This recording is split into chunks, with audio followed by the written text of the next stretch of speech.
Buenas noches, es grato estar nuevamente con ustedes. Esta noche nos acompañan David Tuesta, exministro de Economía, presidente del Consejo Privado de Competitividad, Elmer Cuba, socio de Macroconsult y exdirector del Banco Central de Reserva, y Osvaldo Molina, director de Redes de Estudios para el Desarrollo y doctorado en Economía en la Universidad de Oxford. Así que tenemos un potente panel que vamos a conversar hoy sobre el tema del empleo, que es un asunto tan importante y a la vez contraintuitivo, porque generalmente va contra el sentido común de las personas y uno cree que haciendo ciertas cosas eso trae beneficios y resulta que puede ser todo al revés.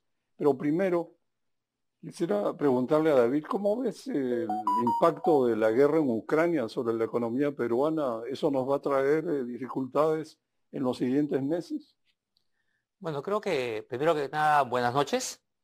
Eh, Habría que balancear, ¿no? Diferentes aristas que tiene justamente este conflicto bélico. Lo que sí está cerrando de manera inmediata y creo sobre lo cual no hay duda es el efecto sobre precios, ¿no? Eso yo creo que es un evento global, todos los países están viendo afectados, ¿no? Con inflaciones por encima del 6, 7, hasta 8%, en el caso incluso del Reino Unido. En Perú estamos ahí también con niveles inflacionarios muy despegados de la meta de inflación.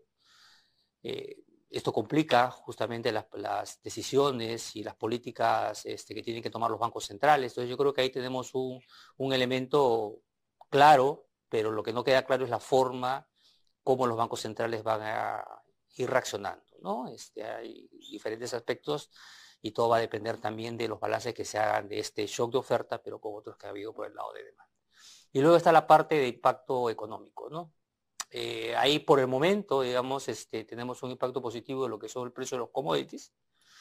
No solamente eso, también tenemos un impacto interesante, ¿no? En el cual Latinoamérica se ha convertido de alguna manera en un espacio refugio para las inversiones, ¿no? Ha estado reaccionando muy bien las bolsas y yo creo que a pesar de todos los problemas y virajes que se observan en Latinoamérica respecto a los gobiernos más hacia la izquierda, igual parece que está recogiendo algunos avances institucionales en la parte macro de los países, entonces eso está beneficiando positivamente, pero no sabemos hasta cuándo, ¿no? Eso habría que ver dependiendo cómo evoluciona y la persistencia propia del conflicto, ¿no? Que no sabemos claramente cómo va a acabar y cuánto tiempo durarán estos efectos, ¿no? Pero primero que nada, buenas noches. Muchas gracias por la invitación. Estoy muy contento de estar acá con ustedes. Y solo para complementar lo que decía David, nosotros en el Perú, pues este 2021 hemos vivido una inflación que no veíamos hace más de 10 años, ¿no? Y lo que los analistas esperaban es que en el segundo semestre esto pueda ir menguando y podamos llegar a tasas más típicas, ¿no? Más cercanas a la de la meta de inflación del Banco Central, que son las tasas a las que hemos estado acostumbrados en los últimos años. Desafortunadamente el conflicto creo que cambia un poco esa perspectiva y es muy probable que si el conflicto continúa no podamos en el segundo semestre tener esas tasas. Así que ese es un primer tema importante, ¿no? Que afecta directamente la canasta de las familias peruanas. El segundo punto clave es, no sabemos tampoco cuál va a ser digamos, las consecuencias del conflicto, cómo esto va a traer implicancias sobre el crecimiento de los países, ¿no? Por ejemplo, de países como China, ¿no? Que son importantes socios comerciales para Perú, y ahí podría haber otros efectos importantes para nuestra economía. Buenas noches, justo estaba con ustedes en el programa después de un tiempo. Eh, a ver, para continuar con lo que han dicho mis colegas, efectivamente estamos ante un choque de oferta mundial, ¿no es cierto? Y como todo choque de oferta tiene dos efectos, contractivo, ¿no? La economía se va a golpear y también es inflacionario. Ahora va a depender, digamos, de cada banco central cuánto dura la inflación. En algunos países que ya tienen un choque de demanda fuerte, como en el caso de Estados Unidos, la Fed va a tener que ser mucho más dura y quizá veamos un episodio parecido en términos cualitativos a los 70, ¿no? No digo cuantitativo, porque esa fue récord histórico, pero sí algo similar, arriesgando un crash landing, es decir, una pequeña recesión en Estados Unidos. En Europa es un poco distinto. podrían tener una estanflación, es decir, un estancamiento con la inflación. Y en el caso peruano, afortunadamente nuestra inflación no es por demanda, ¿no es cierto? Tiene que ver con el choque de petróleo y con una fuerte devaluación por el presidente Castillo, que amenazó con cambiar el modelo económico. Entonces, felizmente venimos retirada de eso. La devaluación va a funcionar como, el tipo de cambio va a funcionar como una fuerte ancla, ¿no es cierto?, de las expectativas. Y eso va a facilitar que el Banco Central no tenga que subir las tasas demasiado. En contrario, si han subido, tenía que ir mucho más fuerte, ¿no? Y si efectivamente tener efectos reales no deseados. Eso es por el lado más macroeconómico. Por el lado más sectorial, sí hay preocupación porque el petróleo, que está en récord, ya se ha visto como en todos los países ha golpeado mucho, en Perú no va a ser la excepción, va a tener mucho golpe para la gente que, digamos, que usa el fondo de estabilización estabiliza un poco el diésel, pero tarde o temprano eso cuesta mucho dinero, depende de cuánto dure, y también por el lado del trigo, ¿no? Rusia y Ucrania son grandes exportadores mundiales de trigo, entre ambos son como 30% de la exportación mundial, ¿no? No es algo menor, y por lo tanto productos como el pan y las harinas van a golpear las mesas populares. Ahora, más allá de la macro hay efectos también internacionales, ¿no? Está el tema de las democracias, cómo se defienden, la OTAN, China mismo, están moviendo un poco las estructuras de un mundo que teníamos básicamente en paz desde hace 50 años, ¿no? Esto por primera vez amenaza la paz mundial, no así conflictos en Medio Oriente más puntuales. Esto sí ha movido, digamos, los ejes tectónicos, ¿no? Y recordemos que en el Consejo de Seguridad de la ONU hay 5 países nomás que tienen capacidad de veto, y 2 de ellos justamente no son democracias, y vemos justamente los equilibrios peligrosos que estamos viendo. Ojalá que esto se solucione de la mejor manera pronto, ¿no? Ahí, si me permiten, hay un tema que quiero recoger que ha comentado Elmer, que me parece muy importante, ¿no? Que es el tema de, efectivamente, ¿no? Ya la parte más social de los efectos de elevación de precios en la canasta y cómo esto puede terminar desencadenando quizás políticas quizás que no sean adecuadas, ¿no? Para contener el tema, política más del lado populista. Esto puede justificar en algún momento, no sé, decisiones de algún tipo de control de precios un poco a lo bruto, vamos a ponerlo así. Entonces yo creo que ahí se puede ir desenvolviendo, desarrollando un riesgo, ¿no? Que habría que monitorear. Bueno, sí, yo noto el cambio, bueno, cambio relativo a décadas anteriores. El equilibrio mundial ahora pues tiene nuevos jugadores, digamos, China, Rusia pesan mucho más de lo que antes pesaba Rusia sola versus Estados Unidos en la vieja Guerra Fría después de la Segunda Guerra Mundial. El balance de la distribución de la riqueza en el mundo también ha cambiado bastante. El crecimiento de China es inmenso y sostiene un ritmo de crecimiento anual que sigue encima del 6%. Me hace gracia. Generalmente en noviembre, diciembre de todos los años, los economistas más reputados de Occidente dicen esto no se va a sostener, el próximo año China se cae, y no ocurre, simplemente continúa avanzando. Ahora, también ha ocurrido un fenómeno que acompaña esta inflación mundial, que creo que es nuevo. Había un ciclo en curso de inicio para invertir en ampliaciones de capacidad en los principales puertos del mundo y en capacidad de carga de las naves, en naves. Y esto se quedó durmiendo por la pandemia. Han pasado 2 años. La economía mundial ha crecido 13%, perdón, el comercio mundial ha crecido 13% respecto a 2019. Y ahora no hay capacidad en los puertos, hay enormes congestiones, atrasos en embarques. Conozco productos que los embarques se postergan 3, 4 meses. Eso está provocando cuellos de botella tremendos, pero además sobre demanda, porque los importadores, preocupados por la falta de stock, compran más de la cuenta para cubrir esos baches que se les están presentando. Conozco casos de algunos grandes importadores que han llegado a tener 3 días de inventario, y eso es pues algo mortal. Es decir, lo que se llama el costo de embarcar, de mover commodities, por ejemplo, ha subido mucho, y por mucho quiero decir más de 30%. Los acuerdos de flete marítimo para commodities, antes se renovaban cada año, cada 2 años para los grandes jugadores, pero ahora están haciendo ajustes cada 3 meses y sin mayor noticia, simplemente suben. Así que esto es otro fenómeno que va castigar los bolsillos de la gente a lo largo del, creo, este año y el próximo. Esto no se va a arreglar de la noche a la mañana. Y coincido con David que en una economía con la peruana y con un gobierno como el que tenemos, esto puede ir hacia un curso bien preocupante de control de precios. No sé qué piensas, Osvaldo. Sí, y todos sabemos qué pasa cuando hay control de precios, ¿no? Todos nosotros recordamos lo que ocurrió en los 80, ¿no? Las terribles consecuencias de los controles de precios. Y uno puede incluso hoy día ir a Argentina y ver las consecuencias de estas malas decisiones que se supone que ayudan a las personas más vulnerables, pero que terminan eh, perjudicándolas mucho más, ¿no? Así que esperemos, sí, pues que hay que estar muy atentos para que no pueda salir este tipo de medidas, ¿no? Efectivamente, hay un problema severo de costos de fletes hacia Perú, por ejemplo, en todo el mundo, ¿no? Pero yo he visto números peruanos de 100%, ¿ah? No es 5, es 100% en promedio, dependiendo de dónde llegan. Claro, si llegan de Estados Unidos más barato, si llegan de China mucho más caro, pero en promedio 100%, de tal manera que la diferencia entre importaciones FOB y SIP efectivamente se ha duplicado. Era 5% de ahora es 10, ¿no? Pero hasta ahí, bueno, pagas un poco más. El problema es que no llega, o sea, puede riesgo de suministro, ¿no es cierto? O sea, podrías pagar, pero no llega. En el caso de batería, por ejemplo, el caso de chips. Hay gente que conozco que quiere comprarse un auto y le han dicho que venga en 6 meses, que venga en un año, ¿no? Y que vuelva a llamar en 6 meses. O sea, que vuelva a llamar, ni siquiera una lista de espera, ¿no? Claro. Entonces, imagínate si eso pasa a una familia, a compañías industriales, ¿no? Puedes llegar incluso a perder producción por falta de suministro, ¿no? Al margen del precio, o sea, que ha sido fuerte. Sobre todo en algunas industrias que no las ha agarrado por sorpresa, ¿no?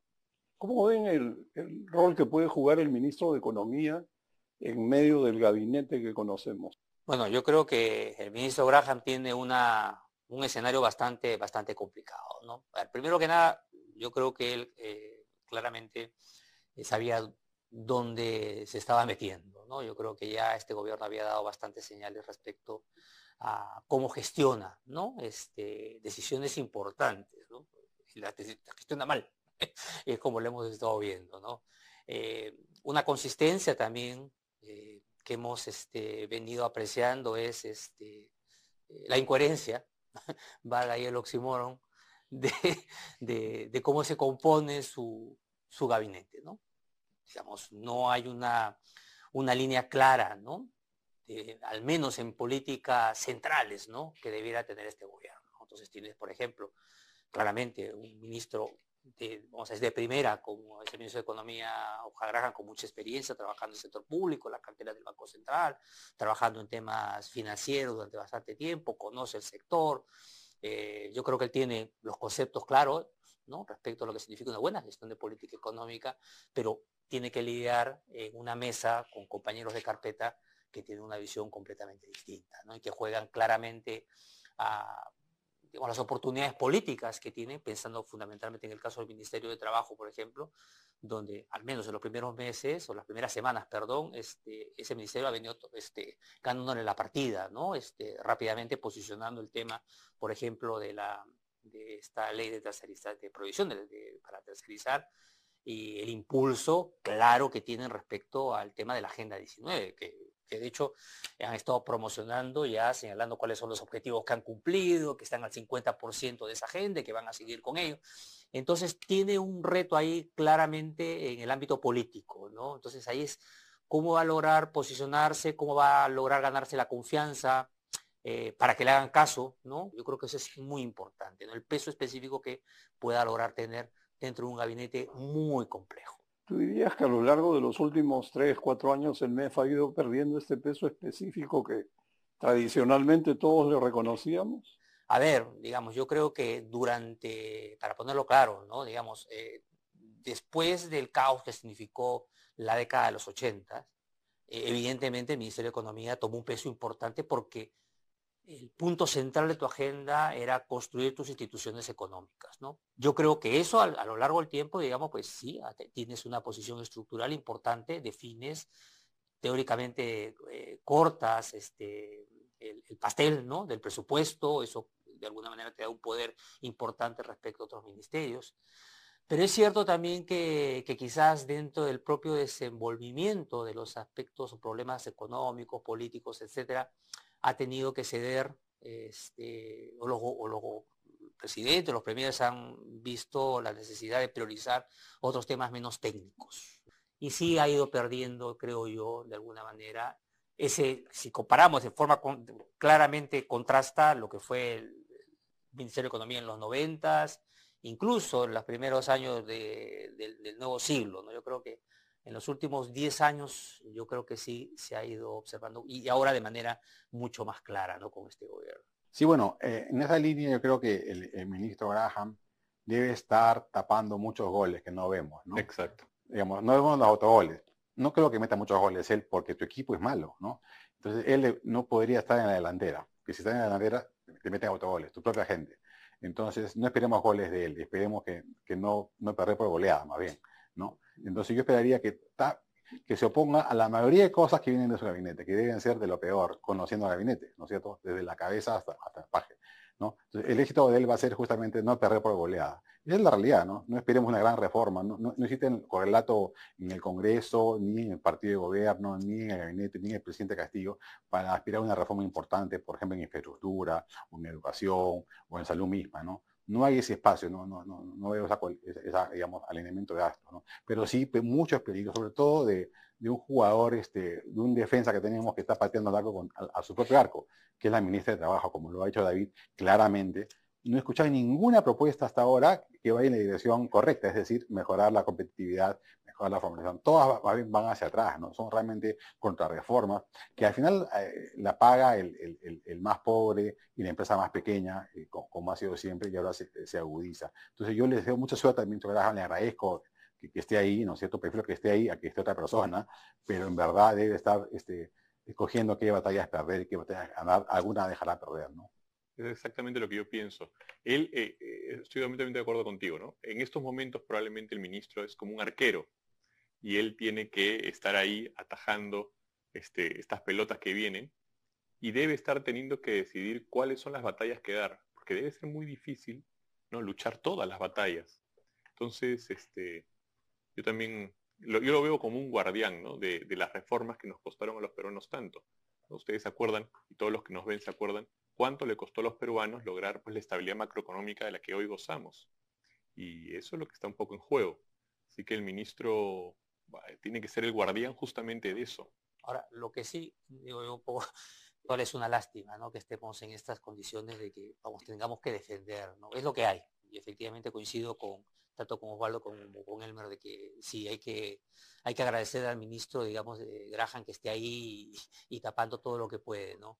Pero hoy, por ejemplo, bajo las condiciones actuales, como están los mercados, hay problemas efectivamente, lo que nos impone el escenario internacional, hemos hablado justamente de los cuellos de botella, pero justamente eso también, en otro contexto, con otro gobierno, verías una enorme oportunidad, ¿no? Para impulsar infraestructuras, para posicionarte geopolíticamente, porque esto va a cambiar, ¿no? El conflicto Rusia-Ucrania va a acelerar mucho más el hecho de formación de mercados estratégicos, buscar el socio adecuado, promover justamente esas inversiones en infraestructura para cerrar estas brechas para el comercio internacional. Eso es lo que debería estar en la agenda, ¿no? En primer lugar. ¿Cómo aprovechar los precios? Cómo aprovechar los precios, ¿no? Para promover todo el tema de la inversión minera, tratar de contender. Es cierto que la conflictividad tiene una vida propia más allá de este gobierno, pero, en fin, digamos, es una pena, de verdad, que tenemos ahí vientos de cola extendidos, ¿ah? Ya, y que no podamos aprovechar para ir al ataque.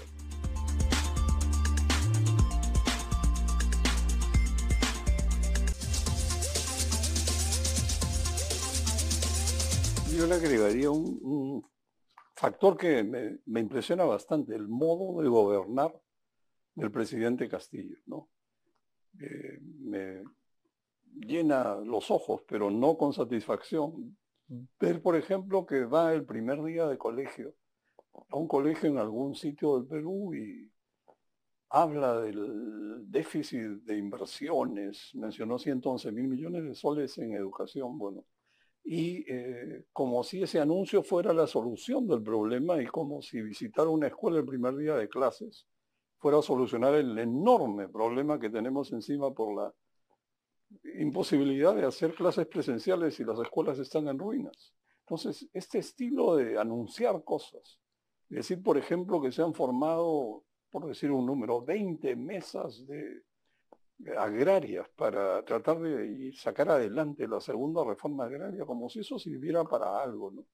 Que más o menos en términos políticos equivale a estamos con el agua hasta el cuello, así que hagamos reuniones del Acuerdo Nacional. Algo va a salir. Entonces, creo que hay una sumatoria de escenario internacional, coyuntura internacional, inflación en el mundo, oportunidades para países que producimos materias primas como nuestros minerales, y sin embargo el gobierno que está atrapado, aparentemente sin salida hasta ahora, en su falta de capacidad de gobierno y de designación de personas idóneas. Y si no puedes gobernar y no tienes personas con las que gobernar, yo no me imagino cómo podemos transcurrir los siguientes 5 años. Va a ser bastante difícil. Y con consecuencias concretas, ¿no? Son 5 meses ya de que se está desacelerando la inversión pública.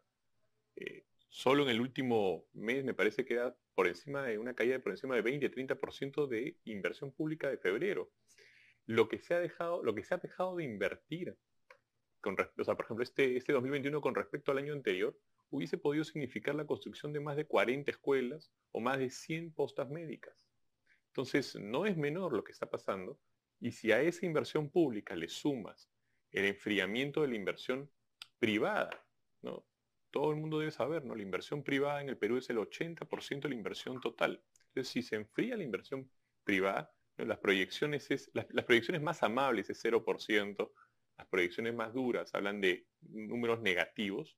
Si eso ocurre, estamos hablando que no hay inversión. Y si no hay inversión, desafortunadamente el que va a sufrir son las personas que me escuchan o nos ven hoy día y que están en sus casas esperando un trabajo. Yo creo que esto nos da el pase para comenzar a hablar del tema de esta noche, que es el empleo en el país.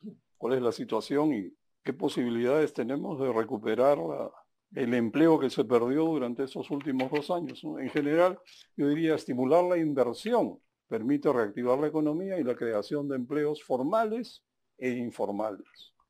El 20% de la inversión total es pública, el 80% privada, y de la inversión privada, yo diría que el 20% debe ser de empresas grandes y el otro 80% de la inversión privada es de empresas pequeñas y medianas, que son las que mueven pues el empleo informal. Así que esto hace crecer todo tipo de empleos. Ahora, la inversión privada requiere confianza, creer en el gobierno y creer en el futuro, y esas dos cosas nos están faltando. Todas las señales que recibimos nos indican que esto no va en buen curso, y este es el gran cuello de botella que enfrenta el país, la falta de confianza. Ahora, el tema del empleo es sumamente contraintuitivo, va contra el sentido común de las personas, pues, ¿no? Y ahora, el viejo sindicalismo que parece que ha vuelto a revivir y está en el Ministerio de Trabajo, de la mano de la ministra Chávez, en los años 60 o 70 movilizaba pues a sus bases, ¿no? La famosa CGTP, que tenía un peso tremendo, y realmente era una reducida minoría militante, pero que sabían mover sus fichas, llegaron a pesar mucho, y planteaban pliegos de reclamos colectivos, paros nacionales, al compás de su famosa frase mágica, este mantra de aumento general de sueldos y salarios y abajo el costo de vida. Se traducía en paros sindicales, agitación, atrasos en los precios por esta presión social, atrasos en los precios de la gasolina, los pasajes, los alimentos básicos, un modelo mercantilista de precios controlados, artificiales, industrias protegidas,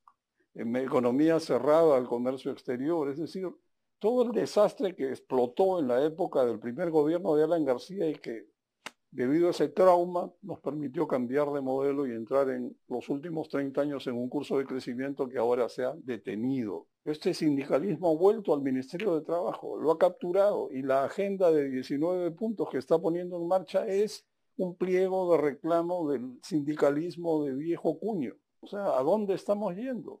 ¿Cómo ves esto, David? No, esa es una de las, yo diría, de las amenazas más claras, ¿no? Que estamos observando, ¿no? Sobre todo porque ahí sí que se está ya haciendo daño, ¿no? Ya se han aprobado normativas específicas, ¿no? Como el tema de la tercerización. Hay un claro objetivo, por ejemplo, y lo han manifestado, ¿no?, de hacer una revisión a la remuneración mínimo vital, más allá de cualquier consideración técnica, con amenazas también respecto a incrementar más los costos laborales con el tema de la indemnización, ¿no?, de duplicar la indemnización por despido, ¿no?, de 1,5 a 3 es lo que ha trascendido, ¿no? Y otra lista, ¿no?, que está larga, digamos, de más cosas que quedan pendientes de esta Agenda 2019, ¿no?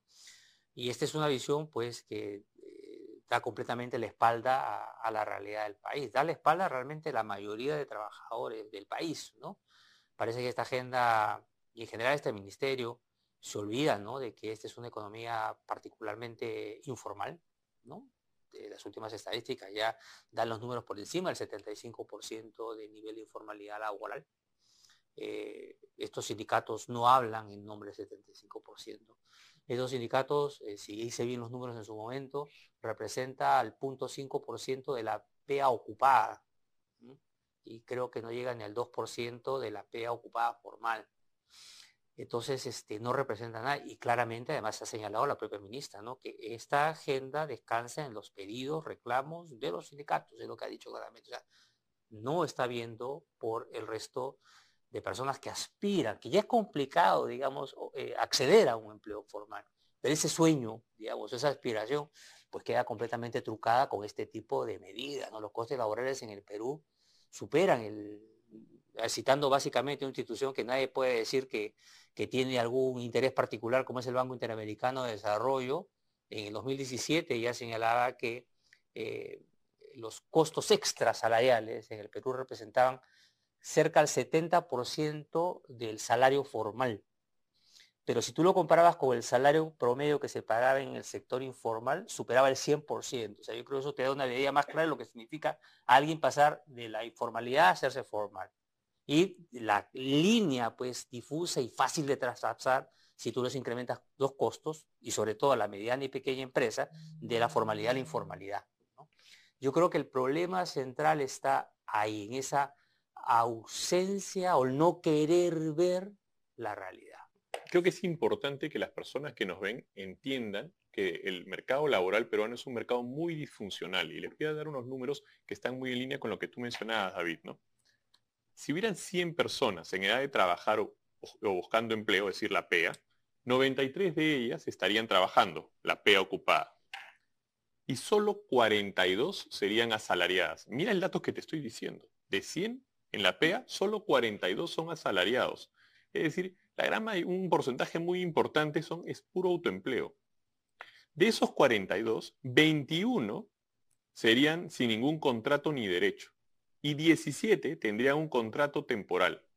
Los que te quedan son 4. 4 tendrían un contrato asalariado a tiempo indeterminado, que es lo que la ley entiende como régimen como general. el régimen general. Entonces, si a eso le agregas, por ejemplo, la remuneración mínima vital, ¿qué porcentaje son los que están en ese umbral? Estamos hablando de muy pocas personas. El problema es que las reglas de juego, ¿no es cierto?, las leyes le están dando la espalda a la gran mayoría, ¿no? La gran mayoría son estas personas que no están ahí en ese contrato asalariado de tiempo indeterminado. Esos son realmente la minoría del Perú. Lo que tenemos que hacer es discutir qué hacer para poder incluir al resto de los peruanos. Esa es la verdadera discusión. En esa línea, ¿no? Yo creo que Perú está perdiendo el paso hace tiempo ya. Hace unos 15 años, Perú crecía 6% al año y América Latina 4%. ¿No? Sacamos dos cuerpos. Cuando vino el enfriamiento del 2014, la región crecía 1 y Perú 3, ¿no? Igual le sacaba 2 cuerpos, ¿no? Pero ahora estamos convergiendo. Ahora, durante el presente gobierno, uno esperaría un crecimiento de 2.5, igual que América Latina. O sea, ya hemos dejado de ser la estrella que crecía más que el promedio en altas y bajas del ciclo. Ahora crecemos igual que la región. Y siendo un país que tiene todavía el PIB per cápita peruano, es 3/4 partes del promedio regional. O sea, tampoco somos los mejores de la región, ¿no? Estamos a 1/4 por debajo de la América Latina, que es una región, digamos, en desarrollo. Entonces, tenemos que ir más rápido para converger por lo menos a la región, ¿no es cierto? Ahora, el tema del empleo no solamente se requiere crecer, sino hay que recalibrar la normatividad laboral y tributaria. ¿Por qué?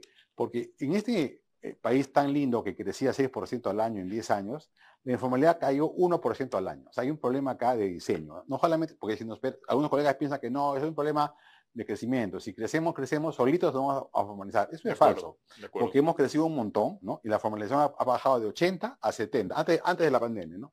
Tenemos un exceso de informalidad laboral, ¿no? No nos corresponde esta informalidad laboral.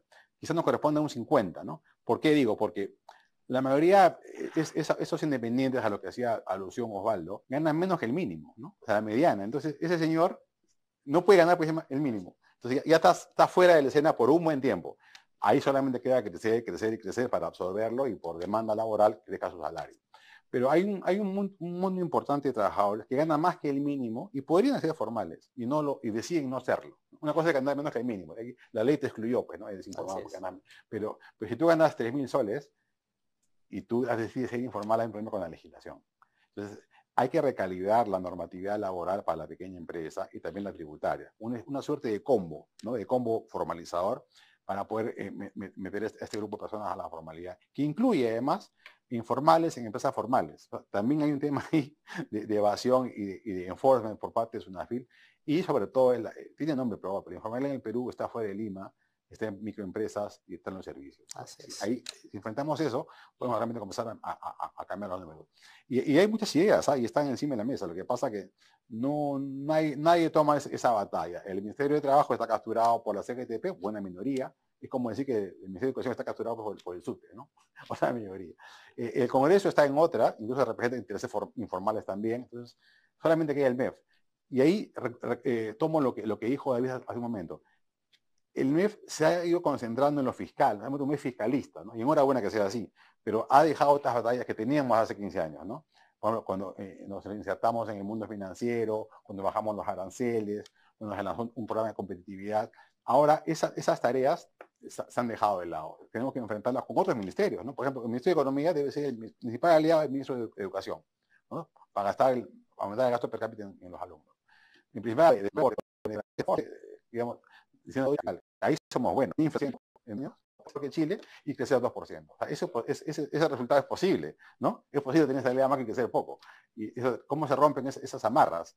Con reformas estructurales en educación, en salud, en infraestructura, en competitividad. Ahí está todo el rollo y tenemos que alinearnos en eso. Ahora, y eso implica también formalizar a la PEA, ¿no? Que hoy día está pues con esa normatividad muy mal hecha, ¿no? Mal hecha. Incluso es muy caro para un tipo que gana 930 soles aportar a la vez a su pensión, a de salud, y se queda con 800. Prefiere liquidez, ¿no? dame los 1.000 y chao. Hay que recalibrar un poco el primer pago de entrada, ¿no? Irlo subiendo con el tiempo, con aumento. O sea, usar economía de comportamiento. Ahora la profesión ha avanzado mucho más totalmente. Y se puede hacer cosas mucho más inteligentes, adecuadas a Perú, ¿no? Coincido, Elmer. Digamos, hay cosas que se necesita hacer, pero retrocediendo un poco para después regresar a este aspecto de qué hacer. Yo me pregunto por qué al gobierno no le interesa recuperar el empleo. O sea, parece que eso no estuviera en su agenda.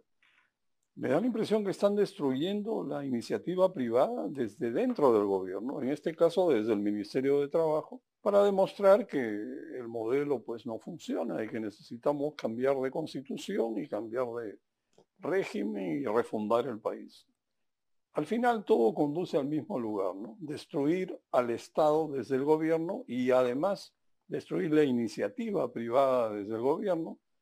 La minería está paralizándose, la ley de agroindustria fue derogada, el Ministerio de Trabajo ha sido capturado por fantasmas del pasado en un gobierno sindicalista que están dictando normas que alcanzan al 4% de la población trabajadora. Entonces, ante esta foto tan oscura de la situación, yo diría, el problema de repente radica en la formalidad que tenemos, ¿no?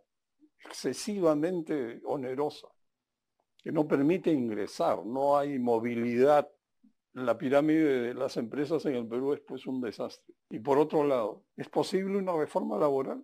Porque tampoco, yo escucho a veces a amigos nuestros que para cualquier tema, reforma de salud, reforma laboral, reforma por aquí, reforma por allá.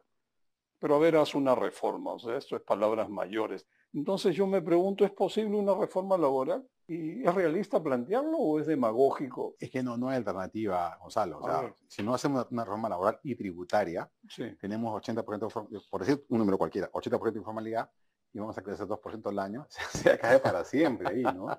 No se va a mover nada. Si incluso creciendo 3 veces más, baja un punto por año. Hay que reformar, pero insisto con el tema tributario. Te pongo un ejemplo. Una pequeña empresa en el Perú, su régimen de impuestos no es a la renta, paga RER o paga RUS. Es decir, puedo tener un trabajador, 2 o 40 o robots y no los descuento, ¿no? Como no pago sobre la base de mi utilidad, soy ciego, entonces no me interesa formalizar a nadie. O sea, soy ciego a la formalización, ¿no? Esa norma tributaria es funcional a la informalidad. Totalmente. Y la otra es la del régimen de repartir utilidades cuando tiene más de 20 trabajadores. ¿Qué pasa en el Perú? Una empresa de 10 trabajadores tiene utilidad, comienza a crecer, tiene 11, tiene 12, tiene 14, tiene 19, perfecto. Uy, ahora viene el número 20. Por un trabajador más, tengo que pagarle su sueldo y repartir 10% de la utilidad a los otros 20 trabajadores. Ese trabajador 21 tiene que ser Messi, ¿no? Pues, la productividad de ese trabajador 21 tiene que ser tan grande que se paga su sueldo, que es su costo, ¿no? Más 10% de toda la utilidad de la compañía. Entonces, ¿qué pasa? La compañía se planta en seco, ¿no? Me planto en 20. Exacto. Cada uno se planta en 20 y somos todas pequeñas empresas de 20. Pues, ¿no? No digo que hay que romper esa ley, me parece que alinea intereses con los trabajadores, pero hazla suave. Es decir, desde el número 15 cobra 1%, ¿no? Hasta el número 25, un punto más, para suavizar el tránsito al crecimiento económico, ¿no? Si no, la barrera va a ser colosal, ese trabajador no existe. Esa norma, por ejemplo, el tema de salud con el SIS, hoy un trabajador tiene que pagar 9% para de salud, que no lo valora, y el SIS es gratis. Entonces hay gente que dice, no, me quedo en el SIS, es gratis, no voy de salud. Entonces, insisto en el tema del combo, si solamente es una sola medida, no mueve la aguja, tiene que ser laboral, tributario y de seguridad social, ¿no? Incluye también un buen sistema para pensiones. Solo para que te das una idea, Gonzalo, ¿no? Las leyes laborales son tan complejas y extensas, engorrosas, eso es un dato real, ¿eh? Que son 1800 páginas, y no es una broma. Y lo que dice Elmer es completamente cierto, ¿no? El sistema tributario, ¿no? Lo que termina haciendo es incentivando a que las empresas sigan siendo pequeñas. Y la otra palabra que nunca aparece en esta discusión, que a mí siempre me parece increíble, es la palabra productividad. La productividad en el Perú es súper baja. Y la productividad laboral y empresarial es súper baja. Y si no hablamos de productividad, no le vamos a cambiar la vida a las personas. El tema al final pues, de la informalidad tiene una problemática multidimensional, ¿no? Ya quedando de alguna manera clara. Él me ha mencionado justamente el tema tributario, ha mencionado el tema al final, y que es importante también, que es el de protección social, ¿no? Al final todas estas cosas terminan incrementando estos costos, esos números iniciales que mencionaba, de casi 70%, casi 100% del salario, sea formal o informal. O sea, eso te da un tema de la dimensión. Entonces, el tema de avanzar, qué tipo de reformas se tienen que trabajar, tiene necesariamente que abordar estas barreras que se han creado, que incentivan de alguna manera a quedarte pequeñito, ¿no? A no querer crecer más. O si quieres crecer más, en todo caso, seguirlo haciendo por fuera, en negro, ¿no? Entonces, requiere necesariamente una reconversión, efectivamente, del ámbito tributario. Requiere pensar el tema de la forma como quieres proveer seguridad social o protección social a tus ciudadanos, ¿no?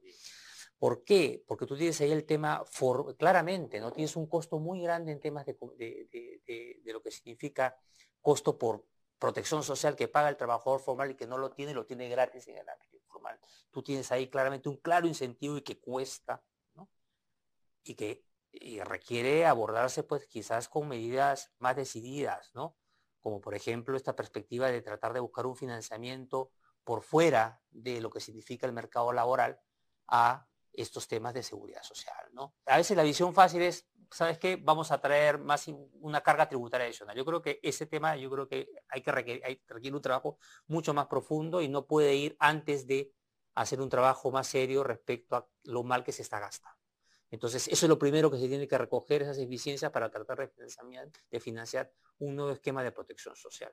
Tiene los temas que alguna vez conversamos ya en privado contigo, Gonzalo, el tema de los costos de la corrupción, que creo que la Contraloría lo estimaba, si lo he hecho bien, puede ser de repente un poco menos, 3.5% del Producto Bruto Interno.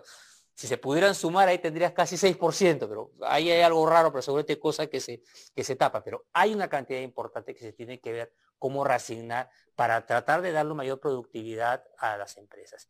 Y el otro tema que mencionaba Osvaldo es ya efectivamente el tema de la productividad laboral. Uno de los que hace estos estimados comparativos de niveles de productividad, que es la Conference Board, señala que Perú tiene un nivel de productividad que representa el 15% de la productividad que tienen los Estados Unidos. Entonces, la comparativa respecto a Estados Unidos.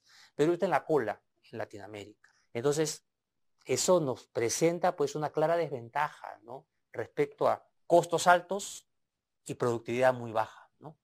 Entonces ahí nuevamente, una reforma laboral seria, ok, requiere atacar los temas de costo. Eso quizás habría que abordarlo en el corto plazo. Tienes un serio problema político, de economía política ahí. Hay que buscar los consensos para hacerlo necesariamente.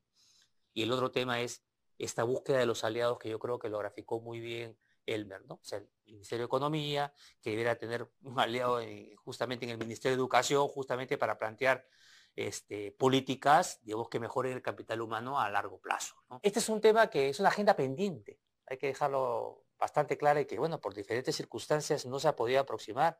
Si algo tuviera que recoger de iniciativas interesantes fue en su momento la iniciativa que tuvo el ex ministro Alonso Seguro en su momento, ¿no?, con el tema de tratar de buscar algún tipo de régimen para la contratación juvenil.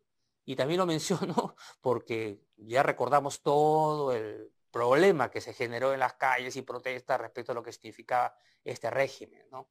Y esto de alguna manera grafica lo complejo que es tratar de avanzar en esquemas que den un paso adicional. Si no, recordemos también lo que ha sucedido con la ley agroexportadora, ¿no? También que se han hecho estos cambios que nuevamente han hecho más costos a la contratación y que ha generado en el margen problemas importantes de desempleo y más informalidad en determinados ámbitos del sector.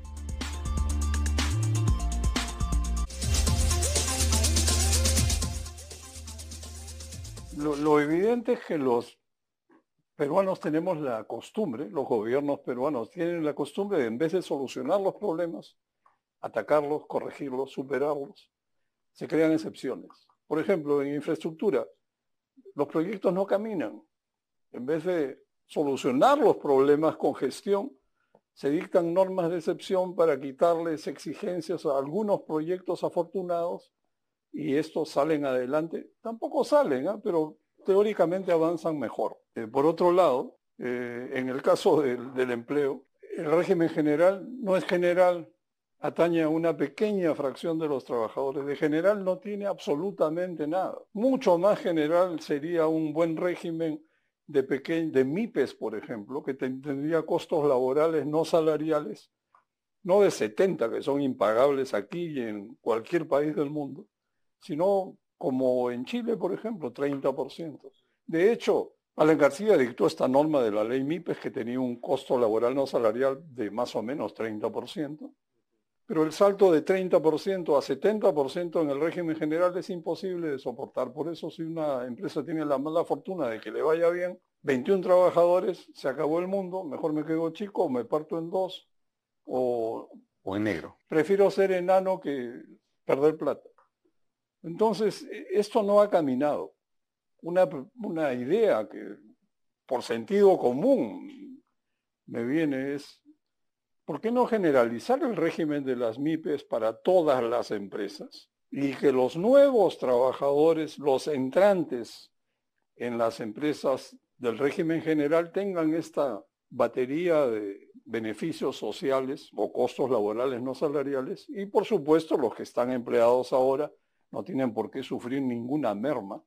Entonces, pero ese tipo de tránsito es demasiado, creo, audaz, ¿no? No sería tolerable por la sociedad. El rechazo de los políticos sería brutal. Y un par de discursos en el Congreso enfriarían a cualquiera que se atreva a hacer eso. El espacio de, efectivamente, la política es a veces impredecible, ¿no? Uno puede tener buenas normativas o buenas ideas y varias de las cosas que has mencionado tú, yo creo que deberían formar parte de una estructura de medidas, ¿no?, enfiladas hacia una reforma laboral, pero el tema al final es ver cómo responden los diferentes actores sociales, ¿no?, que al final terminan, y políticos, ¿no?, que te pueden terminar derrumbando cualquier tipo de iniciativa muy bien hecha que puede estar en esa línea, ¿no? Un tema, creo, relevante, digamos, cuando uno plantea políticas laborales, es tratar de evitar inequidades, vamos a ponerlo así, entre unos trabajadores y otros, ¿no? Efectivamente, hoy de facto existe esa inequidad. Desde el momento que hay formalidad e informalidad, esto está hecho de esta manera. Aunque nadie dice explícito que lo estoy haciendo así, pero en la práctica ese es el resultado. Tienes normativas que funcionan para una protección laboral para un grupo muy pequeño, y nadie, en el otro tanto, tiene tremenda inequidad, gente que no tiene ningún tipo de beneficio ni protección por parte de cualquier gobierno. Entonces, uno debería abordar justamente el tema primero, hacia dónde quisiera dar yo este tipo de, lo que yo considero derechos laborales. Yo veo difícil que esto se pueda dar sin una participación importante por parte del Estado. El financiamiento es clave, porque uno lo que tiene que ver es, oye, ya hay derechos otorgados, va a ser difícil quitarle a la siguiente generación. Pues vamos, definamos estos derechos, y buscamos la fuente y la manera como tengo que financiarlos. Estoy pensando fundamentalmente en los temas de seguridad social, protección social, ¿no? Yo creo que es clave en esta parte. Voy a hacer cambios en la parte tributaria, perfecto. Esto también te puede generar un tema de cómo vas a financiar por el momento. En el corto plazo tienes que tener ese financiamiento. En el largo plazo, seguro que esto va a generar mayor productividad, mayor crecimiento, y de manera natural, si todo funciona bien, debiera en el largo plazo, en el mediano plazo, alentar a más crecimiento, que al final termina siendo la mejor política de generación laboral, de recursos, tributarios, etcétera. Pero se requieren muchos aspectos que integrar para que esto funcione, y sí veo necesario como pieza clave ahí la participación del Estado. Yo creo que políticamente hablando, sí sería rentable para un político abanderarse de la formalización, porque el votante medio es un independiente, ¿no? En verdad, ese tipo, ¿quién lo representa? Exacto. ¿No? Oye, un independiente es la peor cadena, porque él quisiera ser dependiente. Normal, viendo el ENAO, las migraciones, es tú primero eres independiente, ¿no? Si comienzas a ascender, te vuelves dependiente informal, ¿no? Y tu siguiente paso es ser dependiente formal. Y lo ves los salarios, ¿no? Entonces, ¿quién le habla a un independiente, ¿no?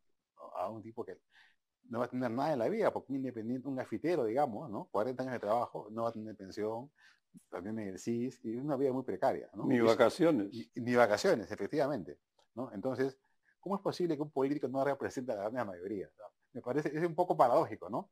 Cuando hablamos de esto, oye, estas reformas no convienen políticamente, pero en verdad sí conviene políticamente, porque la mayoría de gente tiene ese problema. Es un poco paradójico, ese es el fracaso de la política. O sea, la política peruana tiene una falla de representación pues severa, y se ve en este ejemplo concreto del mundo laboral, ¿no? Estamos hablando de darle derechos a la mayoría, ¿no? Eso es formalizar, no es quitarle a este que ya tiene un derecho ganado, ¿no? Que es una capa ahí, la aristocracia de la CGTP, digamos, ¿no? Pero el resto quisiera estar ahí, y han cerrado las puertas para ello, ¿no? A mí me gustaría agregar una cosa. No estábamos hablando, y Elmer hablaba del combo que tendría que hacerse para hacer un programa formalizador. Y parte de este combo tiene que ver con la educación. La gente no lo dice mucho, con la educación, con proyectos de capacitación dentro de las empresas, con las universidades que están completamente desalineadas con los procesos productivos, con la misma educación básica, ¿no? Que es tan mala lamentablemente en el Perú. Y eso es una parte importante de este combo, porque si no, ese trabajador que tú justamente estás mencionando, Elmer, es difícil que transite y que mejore, porque su productividad es muy baja. Entonces, parte de esta discusión también incluye ese tipo de consideraciones que a veces nos olvidamos, pero que forman parte de esta reforma que se tendría que hacer eventualmente. Ahí hay una paradoja, ¿no? Clara, a partir del comentario que estaba haciendo Elmer, ¿no? Respecto a que el votante medio efectivamente debería estar en contra de muchas de las políticas que se han venido proponiendo respecto a defender supuestamente los derechos laborales, ¿no? ¿Derechos laborales de quién? ¿No? Un grupo muy reducido. El tema justamente es cómo generar una narrativa convincente, ¿no? O que quiere escucharlo, porque yo creo que ni siquiera lo escuchan. Este votante medio no está suficientemente informado respecto a cuáles son las políticas que le sirven. Yo creo que ahí hay un problema, ¿no? que habría que ver cómo se tiene que solucionar. Yo creo que hay un problema ahí claro entre las necesidades reales que tiene este votante medio y por lo que vota finalmente, ¿no? Ahora, esto es muy impopular efectivamente en los votantes independientes, que son la inmensa mayoría. Les cuento una anécdota. Alrededor de 2008, cuando se discutía en el gobierno de Alan García esta posible nueva ley general del empleo, que terminó en una nueva ley MIPES, resulta que se hizo una encuesta pues para sustentar. el 90% de las opiniones era de ninguna manera vayan a reducir las vacaciones de 30 días. O sea, gente que no tiene vacaciones, que no tiene empleo, que no lo ha tenido, que probablemente no lo va a tener, ni de a vainas. No le puedes quitar ese derecho imaginario. Esto es bien difícil de urdir, digamos, y yo no sé, tendría que aparecer un monstruo en el buen sentido de la palabra de la política que lograra convencer al pueblo de que esto es lo que le conviene. Pero creo que este tema es sumamente difícil de manejar porque el sentido común te indica que si ganaras más todo sería felicidad, pero a veces los números no lo permiten. Pero ojo, muchas de las reformas que planteaba Elmer no implicaban mover los derechos de los trabajadores y iban en la dirección correcta y ayudaban a mejorar la situación. Y yo creo que es un paso adelante importante. Yo me enfocaría en intentar hacer ese tipo de medidas, ¿no? Aquí es válido para un segmento, ¿no? Que gana bien, digamos, y es informal. No es válido para más trabajo. Y ahí la productividad lo es todo para él, ¿no? De acuerdo. Pero se puede avanzar en esa ¿A dirección. qué porcentaje de trabajadores crees que esto lo Sí, mira, alcanzaría? de 70 que era a 50. 50 es lo que más o menos le correspondería a Perú por su PIB per cápita, ¿no? Sí, Pero hay un 20 de de 50 exceso, y 60. digamos. Si hay un exceso... Pero sería un No, éxito sería fantástico. y corto tiempo, porque como no es productividad que todas recalibran las normas, pues en un gobierno podía bajar. ¿Y crees En que un es periodo. posible que esto se lograra madurar en un gobierno como este? Yo creo que, digamos, por lo menos los aspectos laboralistas, abogados y economistas, que podrían comenzar a consensuar eso y poco a poco ir percolando a las autoridades, ¿no? Lo otro es muy, muy abierto, ¿no? Un público mucho más amplio, pero que sin duda va a mejorar a millones de compatriotas, ¿no? Bueno, creo que podríamos ir cerrando, no sé, unos comentarios finales de ustedes, qué balance harían y qué futuro nos espera. No hay duda, ¿no? Digamos, de que un elemento central, digamos, de un país con mejores perspectivas de crecimiento económico sostenible, requiere tener un mercado laboral funcional, ¿no? Cosa que no tenemos y es una deuda pendiente, ¿no? No solamente este gobierno, quizás con este gobierno se han hecho quizá más claros o más evidentes muchas de las contradicciones que ya venimos arrastrando desde hace bastante tiempo, ¿no? Lo que sí queda claro es que si no se avanza en este tipo de reformas, podamos aproximarnos a la pesadilla que comentaba Elmer, ¿no? La pesadilla del 2-2-2, diríamos, ¿no? De 2 inflación, 2 de crecimiento y bueno, un déficit bajo dijiste, pero bueno, imagínate que sea 2 de déficit fiscal. Pero sería una pesadilla muy corta, ¿no? Porque eso no te da sostenibilidad ni siquiera para mantener grado de inversión. O sea, ese es un 2-2-2 que en poco tiempo se puede convertir en un 6-6-6, ¿no? Es el apocalipsis, ¿no? Entonces ahí yo creo a ver, ojalá que acá lo único que se requiere es que en algún momento aflore la responsabilidad de los hacedores de política económica y de los que están en la política de plantearse seriamente este tema, ¿no? Yo me salgo un ratito del tema, porque hasta ahora hemos conversado, claro, del mercado laboral y no hemos hablado del trabajo o de la carrera pública, ¿no? Dentro del Estado. Y ahora, justamente dentro de este esquema del Ministerio de Trabajo, se quiere adscribir servir al Ministerio de Trabajo, lo cual claramente sería un retroceso para esta entidad. Y yo creo que la gente no es muy consciente de cuán importante es generar una carrera dentro del aparato estatal, ¿no? Y ser capaces de tener un servicio civil que atraiga talento. Y la prueba concreta es, para las personas que nos ven, es los servicios públicos, ¿no? Los servicios públicos que reciben, ¿son de calidad o no son de calidad? ¿Cómo es la escuela en el barrio de las personas que nos ven? ¿Cómo es la posta médica? Entonces, es importante hacer las reformas en el mercado laboral y no podemos retroceder tampoco justamente en las pequeñas reformas que hemos hecho dentro del servicio civil, que también es importante. Si Perú crece durante este gobierno 2.5%, 2, pareció Estados Unidos, en verdad, nunca vamos a desarrollarnos, ¿no? En 200 años de historia que tiene Perú, hemos sido casi siempre 20% del PIB norteamericano, ¿no? En mejor momento 25, 20, 25. Y creciendo 2 ahora, lo mismo que ellos, vas a mantener la réplica que ha sido el fracaso de este país en 200 años, ¿no? Tenemos que ir más rápido. Pero en los mejores momentos sí nos hemos acercado al 25, ¿no? Podríamos, si nos ponemos las pilas, como se dice en criollo, ir más rápido y acercarnos un poquito más, ¿no? Bueno, yo creo que estas ideas pueden servir mucho para un diálogo nacional y ese es el tipo de temas que debieran conversarse, ¿no? En vez de toda esta tensión política y el ruido que la acompaña. Bueno, ojalá que esto sirva para mucho y les agradezco a ustedes por su participación. Gracias a ti, Oscar.